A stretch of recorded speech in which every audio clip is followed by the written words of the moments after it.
देखिए, हम जिस विधानसभा से आते हैं, रायबरेली जनपद के हरचंदपुर विधानसभा से आते हैं, और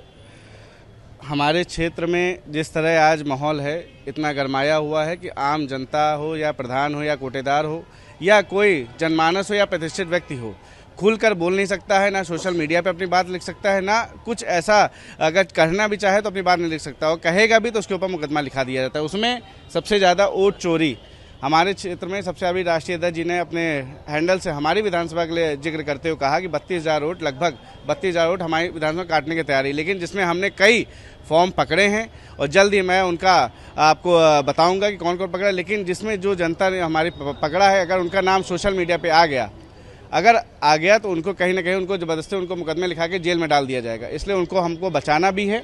और हमारे क्षेत्र में ये बिना पद के सरकारी स्कूल का दुरुपयोग हो रहा है, मतलब ना कोई पद है ना कुछ है, सिर्फ भाई उनके मंत्री हैं, उनके ताकत है, सत्ता है, और बिना किसी आदेश के, बिना किसी, और क्योंकि यहाँ हमने पता भी कराया तो इनको हमें पता है कि शायद एक गनर पास है, लेकिन इनको स्कूट आगे पीछे दोनों थाने की गाड़ी लगती है। तो मैं जल्द ही इसका वीडियो भी आपको प्रोवाइड कराऊंगा। और हमारे क्षेत्र में सबसे ज़्यादा तहसील नहीं है, तो हम सताओं को हर वक्त हर सदन में उठाने का काम सताओं तहसील का करते हैं। इन्हीं मामलों को लेकर के आज हम मुद्दे उठा रहे हैं। देखिए, इलेक्शन की पारदर्शिता रखनी चाहिए। आप इतने बड़े लोकतंत्र में आपके ऊपर सबसे जिम्मेदारी है, लोकतंत्र को आपको बचाना है। अगर आप ही गलत करेंगे तो आम जनता क्या करेगी। तो मेरा अनुरोध है कि 7 नहीं है 700 लगता है मुझे ऐसे अधिकारी हैं, तो हमारी अनुरोध है कि ऐसे लोगों को सख्त कार्रवाई और जेल भेजा जाए। हमें नहीं लगता क्या मामला है, इनका क्यों लगाए हैं, ये जानकारी मैं ले लूँगा तो आपको जरूर बताऊँगा। सर, अमित शाह जी आरोप लगा रहे हैं कि राहुल गांधी यूएस को लेकर के लोगों में भ्रम फैला रहे हैं, किसानों को धोखा कर रहे हैं। सवाल आखिर इस बात का है कि जिस तरह से पार्लियामेंट का सेशन चला और जो बातें देश के सामने आई, उन बातों पर सरकार को सही जवाब देना चाहिए। लीडर ऑफ अपोजिशन और जो भी राजनीतिक दल हैं, विपक्षी दल हैं, माननीय राष्ट्रीय अध्यक्ष जी ने, समाजवादी पार्टी माननीय श्री अखिलेश यादव जी ने भी कई बार इस विषय को रखा कि जो बातें उठकर आ रही हैं, और सवाल इस बात का है कि आपकी क्या डील हुई। अगर भारत सरकार के मंत्रियों से पूछा जाए तो एक मंत्री दूसरे पर बात टालने का काम करते, तो आखिर एक किसानों से बड़ा जो बातें निकल कर आ रही कि एक बहुत बड़ा बाजार अमेरिका के लिए खोला जा रहा है, जिसमें तमाम तरह की बातें हैं, तो उस पर सरकार को अपना पक्ष रखना चाहिए, सच्चाई से बात रखनी चाहिए। देश की जनता ये जानना चाहती है, देश का किसान ये जानना चाहती है कि आखिर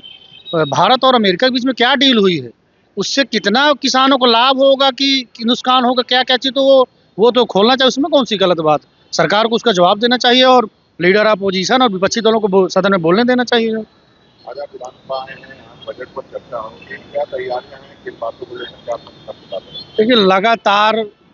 इस पंचवर्षीय में भी लगातार 4 वर्षों में समाजवादी पार्टी के माननीय विधायकों ने, हम सब लोगों ने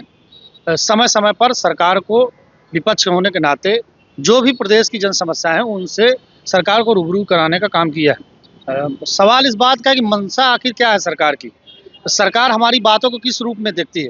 केवल विपक्ष के नाते देखती है। क्योंकि आप देखेंगे कि जब भी कोई सकारात्मक बातचीत भी करके सरकार को जो जनता की जन समस्याएं हैं, बहुत में अगर मैं बताऊंगा तो बहुत सी समस्याएं उत्तर प्रदेश के अंदर है, लेकिन आप जब उन समस्याओं को सदन पर रखते हैं, सदन के बाहर रखते हैं, या किसी अन्य माध्यम से, सोशल मीडिया के माध्यम से वो समस्याएं रखी जाती हैं, तो सरकार के लोग कितने संजीदगी हैं, आखिर उन बातों का, उन समस्याओं के निस्तारण के लिए क्या काम कर सकते हैं और उन बातों का जवाब कैसे देते हैं। आप देखेंगे कि कहाँ की बात कहाँ से जोड़ी जाएगी, और जो जनहित की बात है उसको हटाकर तमाम जो पहले से चले आ रहे हैं मुद्दे, केवल उन्हीं पर भारतीय जनता पार्टी की सरकार और मंत्री केवल जवाब और बात करने का काम करते हैं।